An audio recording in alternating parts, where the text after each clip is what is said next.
বাড়ির বউদের ভালো না লাগলেও কোনো কিছু করার নেই। সংসার, কাজকর্ম, রান্নাবান্না এগুলো থেকে বাঁচারও কোনো উপায় নেই। প্রতিদিনের যে এই একই রুটিন, ঘর সংসার আর রান্নাবান্না, আর এগুলো থেকে মাঝে মধ্যে ছুটি নিতে ইচ্ছে করে, কিন্তু কি আর করা, বললেই তো আর সংসার থেকে ছুটি নেওয়া যায় না। আমি ছুটি নিতে চাইলেও সংসার আমাকে কোনোভাবেই ছুটি দিবে না, কারণ প্রত্যেকটা মানুষের জীবন একটা রুটিন আর ডিসিপ্লিনের মধ্যে চলে। আমিও সেই রুটিন আর ডিসিপ্লিন থেকে বাদ যাই না, তাই আমিও সারাদিনের রুটিনে ফিরে এসেছি। আচ্ছা, তার আগে বলুন তো কারা কোন জায়গা থেকে আমার ভিডিওটা দেখছেন, অবশ্যই কমেন্ট বক্সে জানাবেন। এক কাপ চা হাতে প্রতিদিনের একটা সকাল আমার শুরু হয়। এক কাপ চা ছাড়া আমি কখনোই সকাল শুরু করতে পারি না। আর চাটা খেয়েই একদম কোমর বেঁধে লেগে পড়ি রান্না বান্নায়। মা ঠাকুর ঘরে ঠাকুরের জন্য নাড়ু বানিয়েছিল, আর তা থেকে একটা নারিকেল যেন একটু কেমন বের হয়েছে। নারিকেলটা ভালোই ছিল, তাই ভাবলাম এই নারিকেলটা দিয়ে নারিকেলের ঝাল ঝাল বড়া করে ফেলি। আর আমি রান্নাঘরে এসেছি, আর শ্রেষ্ঠা বুড়ি রান্নাঘরে আসবে না তা তো হতেই পারে না। আর এদিকে আমি সবজি কাটছিলাম, আর সে বসে বসে আমাকে এখানে ডিরেকশন দিচ্ছিল। যাই হোক, সকাল সকালে আমি চিংড়ি মাছ ভিজিয়ে দিয়েছিলাম, আর এই চিংড়ি মাছটাকে আমি ভালো করে একটু লবণ, হলুদ আর মরিচের গুঁড়া দিয়ে মেখে নিচ্ছি। আর এক পিস কাতল মাছ নিয়েছি, সেটা হচ্ছে আমার শাশুড়ি মায়ের জন্য। যারা আমার রোজকার ভিডিও দেখে তারা তো জানি যে মা কিন্তু চিংড়ি মাছ খায় না, তাই মার জন্য একটা কাতল মাছের পিস বের করেছি। আর সেই কাতল মাছটা কাঁচা কলা আর আলু দিয়ে অল্প করে ঝাল দিয়ে একটু রান্না করব। কথা বলতে বলতে মাছটা রান্না করে ফেললাম, আর এদিকে আমি আলুটাও সেদ্ধ করতে দিয়ে দিয়েছিলাম। এই বড় বড় টুকরো টুকরো করে আলুগুলো আমি চিংড়ি মাছের মধ্যে দিব।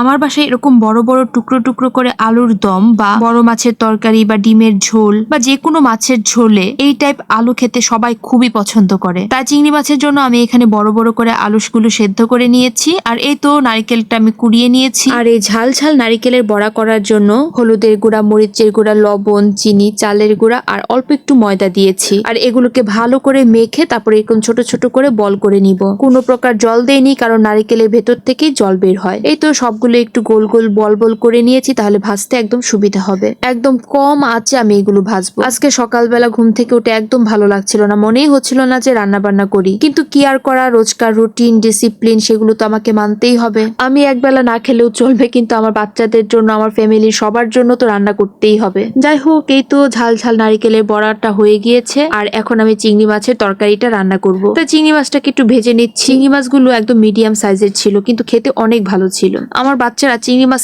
এত পছন্দ করে, আসলে সব বাচ্চারাই চিংড়ি মাছটা পছন্দ করে। এই তো কথা বলতে বলতে কিন্তু চিংড়ি মাছ ভাজা হয়েও গিয়েছে। এবার চিংড়ি মাছটা রান্না করলেই আমার রান্না বান্না একদম কমপ্লিট। এই তো রোজকার যে ফোড়ন দেই সেগুলোই দারচিনি, এলাচি, শুকনা মরিচ, তেজপাতা, পেঁয়াজ, অল্প 2-3 কোয়া রসুন দিয়েছিলাম, আর তারপরে আলুটা দিয়ে দিয়েছিলাম। সেগুলো ভালো করে একদম ভেজে তারপরে একটু পেঁয়াজ বাটা দিয়েছি। পেঁয়াজ বাটাটা ভালো করে কষাতে হবে, না হলে পেঁয়াজের কিন্তু একটা কাঁচা কাঁচা গন্ধ করে। আর এরপর আমি একটু টক দই নিয়েছি, হলুদের গুঁড়া, মরিচের গুঁড়া, জিরা বাটা, একটু ধনে গুঁড়া। এই তো সবগুলো মশলা আমি দিয়ে দিয়েছি। আর এইবার এই আলুটার সাথে এই মশলাটা ভালো করে কষিয়ে পরিমাণ মতো জল দিয়ে মাছগুলো দিয়ে আমার পছন্দ অনুযায়ী একটু গ্রেভি রেখে তরকারিটা নামিয়ে ফেলেছি। চিংড়ি মাছ দিয়ে মাছের ঝোলটা নামিয়ে ফেলেছি। এবার আমি রাতের বেলার জন্য আর দুপুর বেলার জন্য আলাদা করে রেখেছি। তো আজকের রান্নায় ছিল নারিকেলের বড়া, চিংড়ি মাছের তরকারি, মার জন্য এক পিস মাছ, আর ছিল পাতলা মুসুরির ডাল। ইদানিং যা গরম পড়েছে, দুপুরবেলা একটু টক টাইপের খাবার খেতে কিন্তু ভীষণ ভালো লাগে, তাই ফ্রিজে একটু আমড়া ছিল, সেই আমড়াগুলোকে একটু কেটে নিচ্ছি। ইদানিং দেখলাম আমার সাথে আমার মেজো মেয়েও এই আমড়া মাখা খেতে ভীষণ পছন্দ করে। এই আমড়াগুলোতে দিয়ে দিলাম একটু লবণ, একটু বিট লবণ, মরিচের গুঁড়া, চিনি, তারপরে একটু লেবুর রস দিয়েছিলাম। এই তো আমার কিন্তু আমড়া মাখা রেডি, আর আমরা এবার বসে বসে সবাই মিলে আমড়া মাখা খাবো। তো আজকের ভিডিওটা আমার এই পর্যন্তই। আমার ভিডিওটা ভালো লাগলে আমার পেজটির সাথে থাকবেন, আর একটা লাইক আর কমেন্ট করবেন। So tata.